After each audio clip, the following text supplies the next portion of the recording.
बीवी अपने शौहर का नाम ले तो ये सुन्नत है, ये सुन्नत है।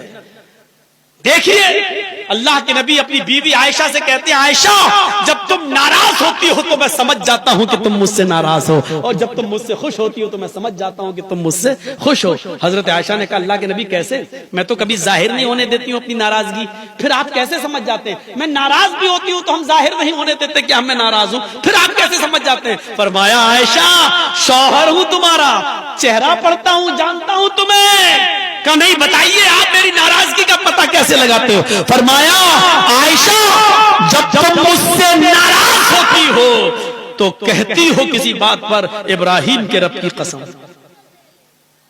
क्या कहती हो? नहीं नहीं, इब्राहिम के रब की कसम मैंने ऐसा नहीं किया, इब्राहिम के रब की कसम मैंने खाना खा लिया, इब्राहिम के रब की कसम। जब तुम मुझसे नाराज होती हो तो कहती हो इब्राहिम के रब की कसम, और जब तुम मुझसे खुश होती हो तो कहती हो मोहम्मद के रब की कसम। मोहम्मद के रब की कसम, मैंने खाना खा लिया, आप दिखाइए।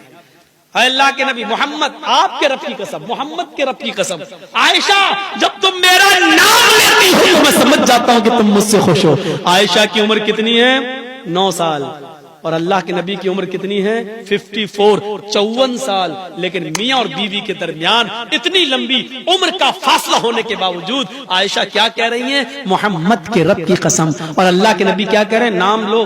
क्या कह रहे हैं? नाम नहीं लेना चाहिए, हैं? मैं पति हूं। क्या कह रहे हैं? जब तुम मुझसे खुश होती हो तो मैं समझ जाता हूं कि खुश हो, क्योंकि तुम कहती हो मोहम्मद के रब की कसम। यानी बीवी जब अपने पति का नाम ले तो ये मोहब्बत की अलामत है, मोहब्बत की अलामत है। मैं तो कहता हूं कि नाम लेना चाहिए, हर औरत को नाम लेना चाहिए। कुछ जाहिल